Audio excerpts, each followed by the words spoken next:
여러분 안녕하십니까? 이 시간에는 룻기 1장 말씀 중심으로 드리겠습니다.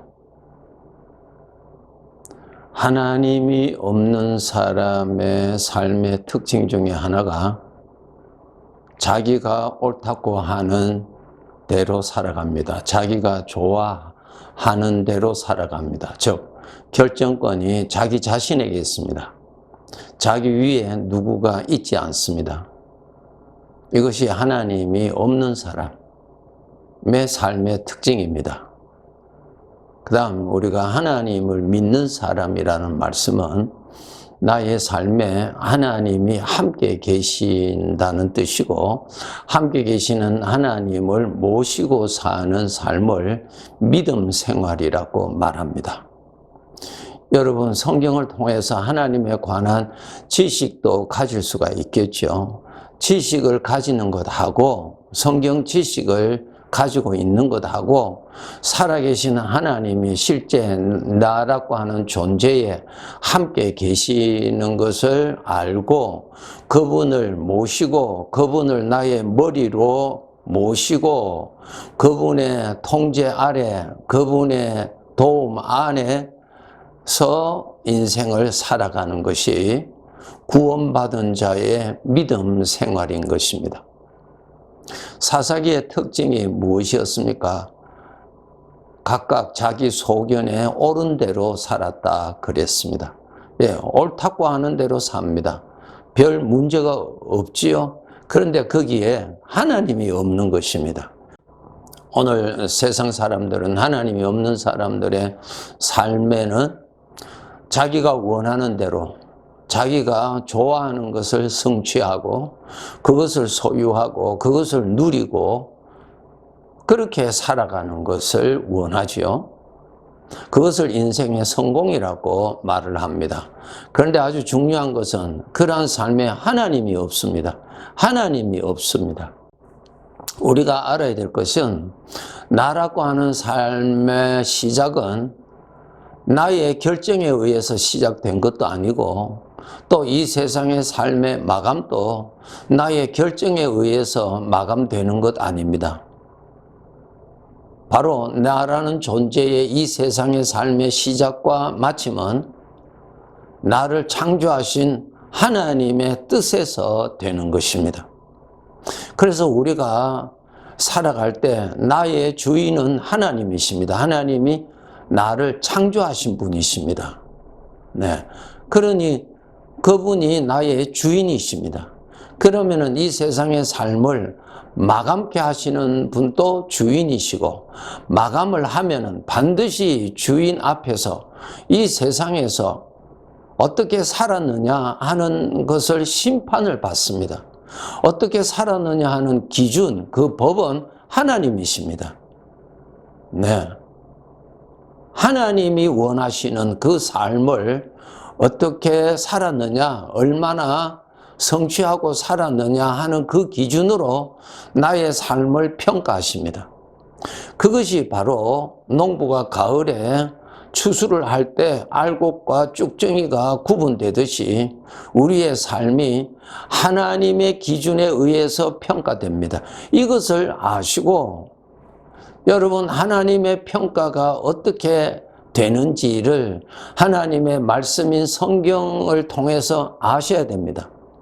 그리고 그러한 삶에 관심을 가지고 하나님의 도움을 받아서 그러한 삶을 열심히 살아가야 하는 것입니다. 우리 믿는 성도들 꼭 아시고, 나의 주인은 하나님이시고 하나님이 나를 심판하십니다. 나의 삶을 판단하십니다. 그렇기 때문에 그 판단받을 때에, 하나님 앞에서, 주인 앞에서 판단받을 때에 잘 살았다고 하는 평가를 받아야 됩니다. 인정을 받아야 됩니다. 그 평가받은 것의 영향은 천국에서 우리가 살아가는 데 있어서 영광으로 나타납니다. 다릅니다. 하나님께 충성히 신앙생활을 한 사람하고 구원은 받았으되 그저 적당하게 신앙생활 한 사람과의 비교를 할 때에 여러분 천국 가서 영광이 같지 않습니다. 이것이 바로 하나님께서 알려주신 것입니다. 1장 1절에 보시면은 사사들이 치리하던 때입니다. 사사들.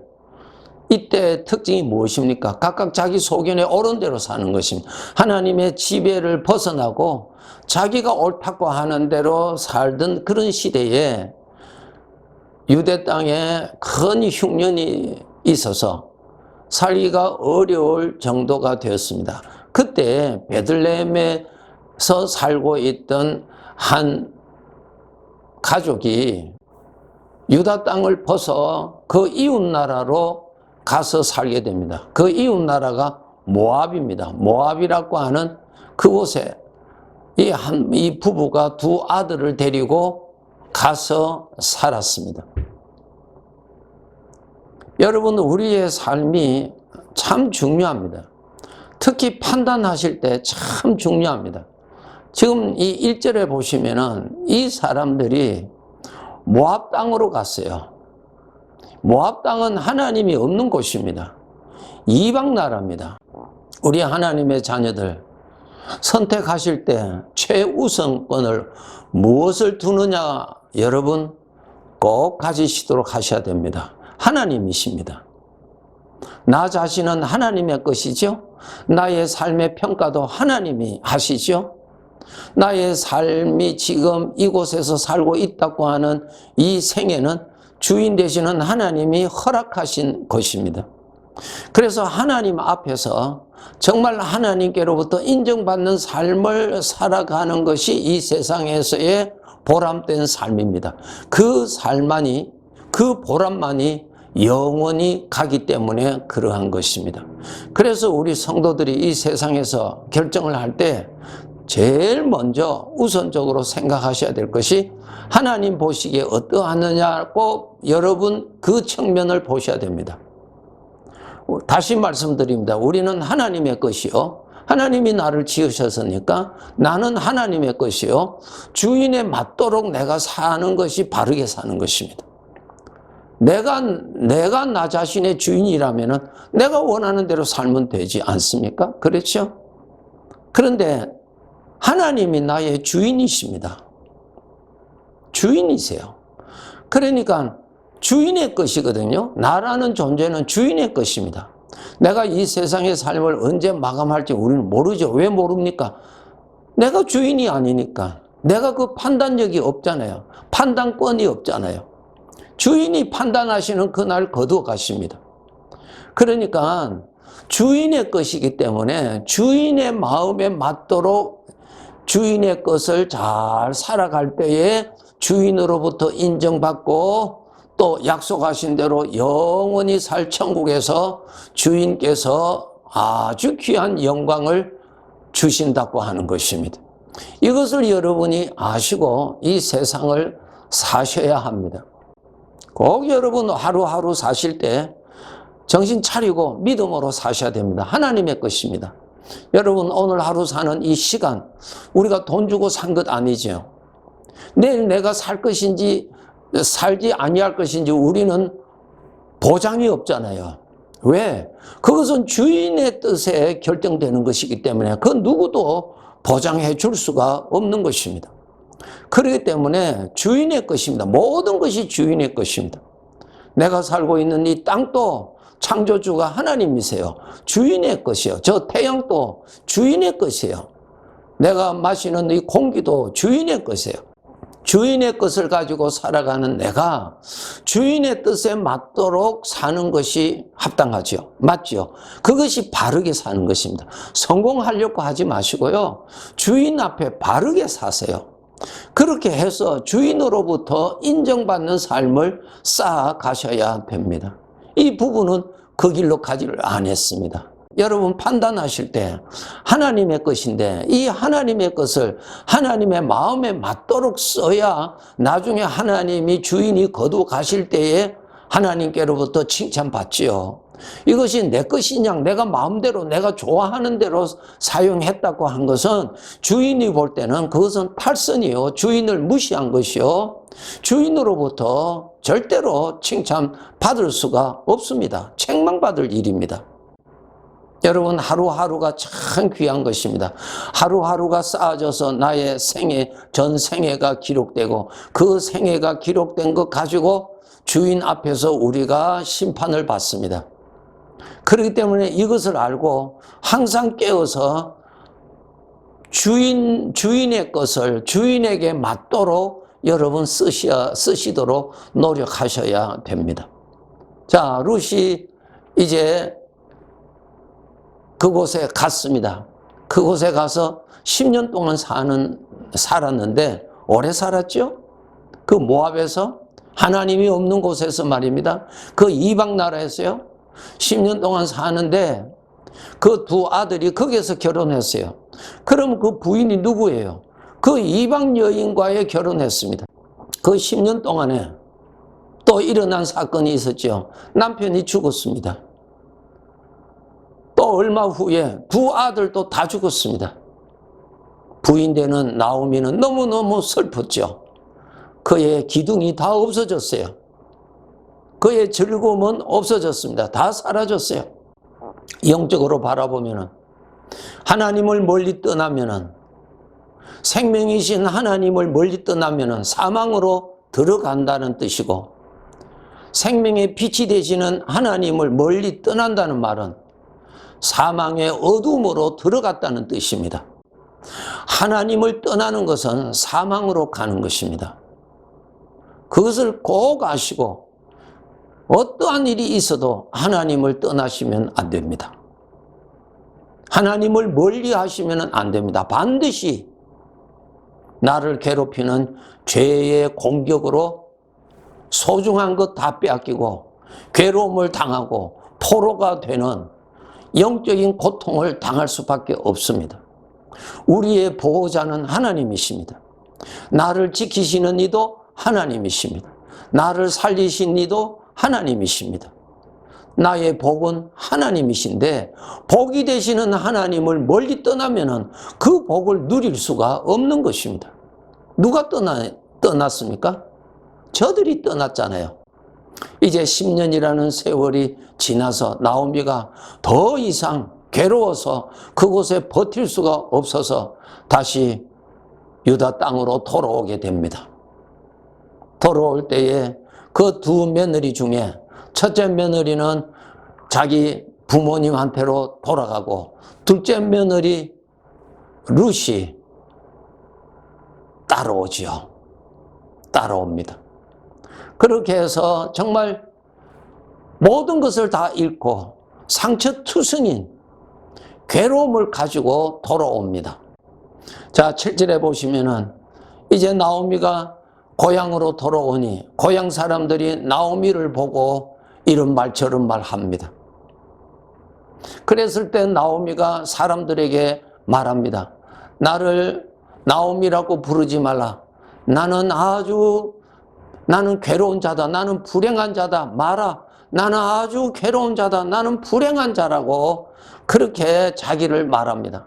그렇게 말하면서 그가 뭐라고 말을 하느냐면은 이렇게 말합니다. 21절에 보시면은 내가 풍족하게 나갔더니 여호와께서 내게 비어 돌아오게 하셨느니라. 예, 거짓말입니다. 내가 풍족하게 나갔더니 여호와께서 내게 비어 돌아오게 하셨느니라. 여호와께서 나를 징벌하셨고 전능자가 나를 괴롭게 하셨다. 하나님이 나를 이렇게 하셨다고 하는 것입니다. 너무 철없는 사람이죠. 나오미가 너무너무 철없는 사람이에요. 자기 주인이 누구인지를 모르고 사는 사람이에요. 자기가 왜 이렇게 됐느냐 하는 것도 모르고 있는 사람입니다. 하나님이 나를 이렇게 하셨다는 것입니다. 자기가 떠날 때는 풍족하게 떠났는데 뭐가 풍족하게 떠나요? 먹을 걸 마실 걸 해결이 안 돼서 이방 나라로 갔으면서 풍족하게 갔다 그랬습니다. 그리고 그곳에서 하나님이 나를 이렇게 괴롭게 하셨다고 그랬습니다. 아니에요. 자기들이 하나님을 멀리 떠났으니까 괴로움밖에 없지요. 빛을 멀리 떠났으니까 어두움밖에 없지요. 생명을 멀리 떠났으니까 사망을 당할 수밖에 없지요. 창세기 2장에 하나님께서 말씀하셨어요. 이건 먹으면 너는 반드시 죽는다. 그거 먹으면 죽는 열매예요, 그것이. 그래서 먹지 말라는 것입니다. 그거 먹으면 내가 죽기 때문에 하나님이 알려주신 것입니다. 그것을 먹고 하나님에게 책임을 전가한다는 것은 그것은 너무나 악한 생각이죠. 하나님이 나의 주인이라는 사실을 정말 그 믿음 가지시도록 주인 중심으로 사셔야 됩니다. 주인이 나를 판단하십니다. 여러분이 여러분 판단하시죠? 내가 성공했다고. 아니요. 나를 판단하실 분은 하나님이 판단하실 것입니다. 하나님이 판단하십니다. 그날에. 그렇기 때문에 여러분 하나님 앞에서 살도록 항상 신앙이 깨어서 열심히 사셔야 됩니다. 그래서 여러분 하나님 앞에서 주인의 것을, 주인을 기쁘시게 하는 삶을 목표로 두고 판단하시고, 여러분 실제적으로 어려운 일을 당했다 할지라도 주인의 것이기 때문에 주인의 것을 더럽히지 말고 주인의 것을 부정하게 만들지 말고 잘 관리하다가 나중에 주인이 거두실 때에 내가 잘했다. 환난 중에서도 내가 믿음을 지키고 나를 배반하지 아니하였고 나를 기쁘시게 섬기려고 노력했다. 주인으로부터 그러한 인정을 받는 그 판단받는 날에 우리가 큰 영광을 받아야 됩니다. 우리는 하나님을 모시고 사는 사람입니다. 하나님이 나의 주인이십니다. 그렇기 때문에 그 질서를 여러분 떠나지 마시고 모든 것이 그분의 것입니다. 내 것은 하나도 없습니다. 오늘 밤이라도 주인이 거두시면 내 것은 하나도 없습니다. 다 주인의 것을 가지고 삽니다. 주인이 기뻐하신 대로 사용하셔야 합니다. 네, 감사합니다.